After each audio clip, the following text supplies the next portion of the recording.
Lorsqu'il est question de handicap, généralement, on pense davantage à l'atteinte organique, aux incapacités qui en découlent, qu'à la situation de handicap qui pourtant, au dire des personnes concernées, est ce qu'il y a de plus surhandicapant, c'est-à-dire la place qui est laissée à la personne singulière au sein d'une société, la manière dont la personne est par avance déconsidérée dans ses capacités supposées, sans qu'on lui laisse la possibilité d'être capable autrement, sous d'autres modes, ce qui est pourtant l'une des conditions les plus éminentes de notre humanité.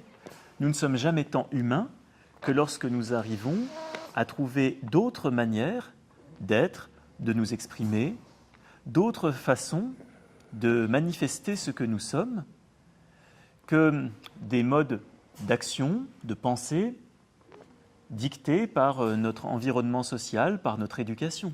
C'est lorsque nous arrivons à dépasser tout cela que nous sommes pleinement humains.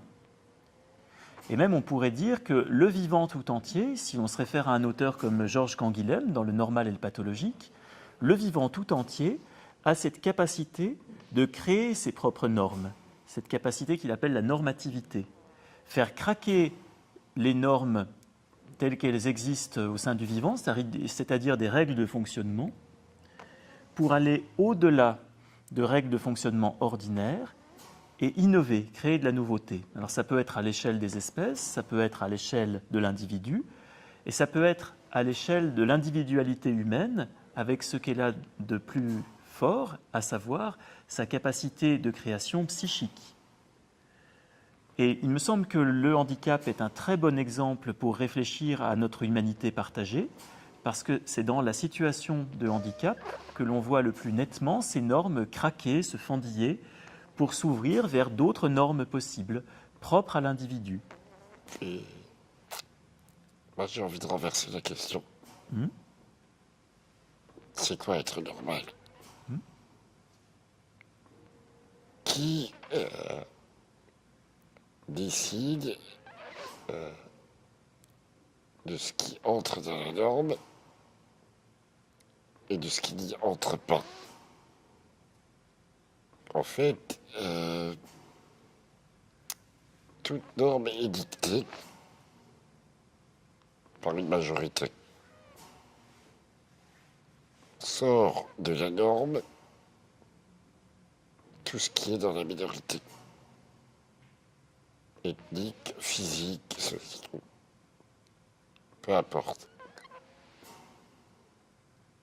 Donc, ce n'est pas moi, personne qui a un handicap, qui ai décrété que je ne suis pas dans la norme. C'est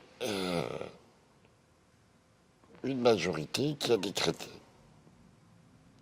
que je ne faisais pas partie de sa norme. Et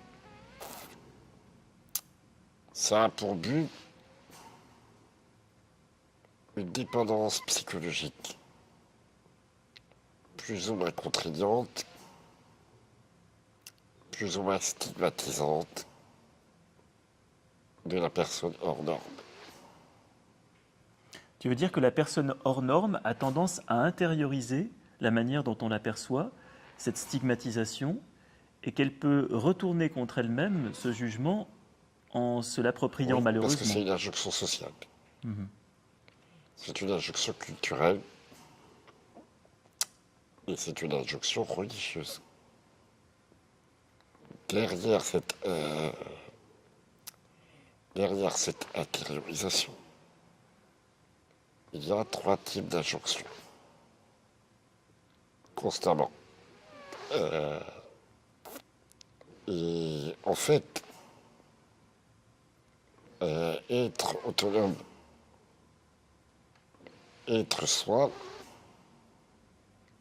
ne peut s'envisager, ne peut se réaliser que si l'on arrive à devenir sa propre norme. Aujourd'hui, au stade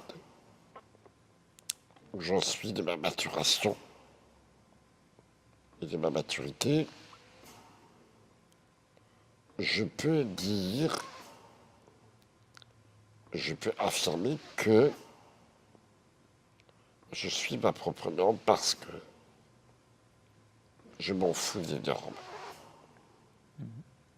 Ce qui signifie que j'ai pris du recul ou de la hauteur face au regard normatif. Peu m'importe ce qu'on pense ou ce qu'on dit de moi, ce qui m'importe, c'est d'être en accord avec moi-même. Que cela dérange ou ne dérange pas, tant que je suis dans le respect du prochain. Et tu as raison d'insister sur cet accord avec toi-même, parce que même lorsqu'on crée ses propres normes, on n'est pas forcément dans un tel accord. Une personne névrosée, par exemple, elle va s'imposer toute une série de règles et de contraintes qui fonctionneront comme des normes, qui peuvent même peut-être pendant un certain temps lui donner une certaine assise, lui permettre de mieux travailler, de mieux réaliser ce qu'elle avait envie de faire, et puis qui à terme va devenir un carcan, un ensemble de contraintes et de règles qu'on a créées pour soi-même, mais qui enferment, qui deviennent le filet dans lequel on étouffe. Et arriver à créer ses propres normes sans aller dans le sens de ce que l'on est, sans aller dans le sens de s'assumer soi-même, c'est aussi pouvoir s'enfermer sans le vouloir. Je veux dire par là que ce n'est pas parce qu'on crée des normes qui sont propres que nécessairement on va vers une grande liberté. Cette liberté, elle va découler aussi de l'adéquation avec soi-même de ce que l'on s'impose. Mais être en accord avec soi-même, c'est respirer sa liberté. Alors que ne pas être en accord avec soi-même, c'est vivre dans l'illusion de sa liberté. Et j'ai le sentiment aujourd'hui de respirer ma liberté. C'est-à-dire que je ne m'interdis rien, je ne me permets pas tout. C'est une formule de la mère de mes enfants qui m'a beaucoup marqué. Parce que elle signifie bien ce que veut dire être libre. Et ce que veut dire être sa propre norme. Être autrement capable, ce n'est pas se croire tout-puissant, ce n'est pas se croire capable de tout. C'est une illusion. Être autrement capable, c'est trouver le moyen qui va permettre une expression de soi, qui sera le plus adapté aux capacités dont on dispose, mais c'est aussi s'affronter à ces capacités, aller au bout de celles-ci, essayer de voir quels sont leurs champs d'action, sans quoi on ne peut pas le connaître a priori. Ça n'est pas la société qui va décider de ce dont on est capable a priori, d'autant plus que les techniques de compensation se développent.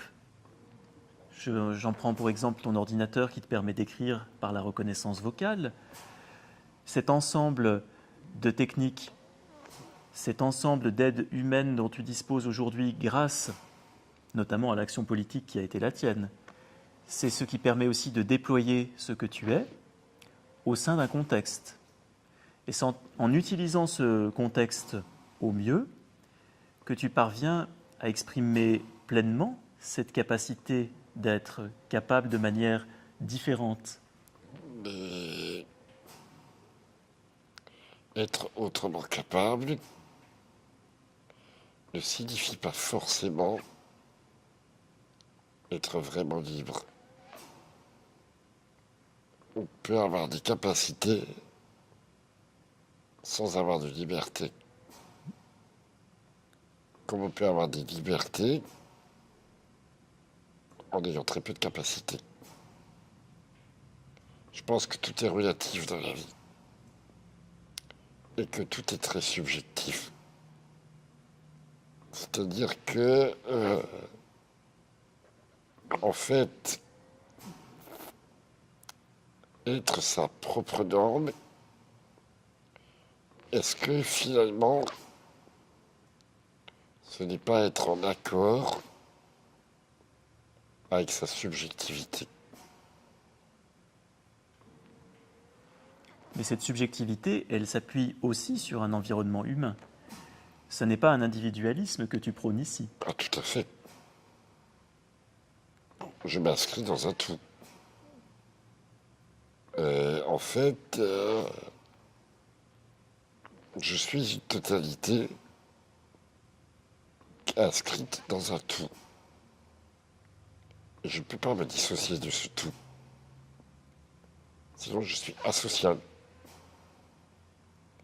C'est ce tout qui me permet de respirer. Et c'est ce tout qui va colorer ma liberté et ma normativité.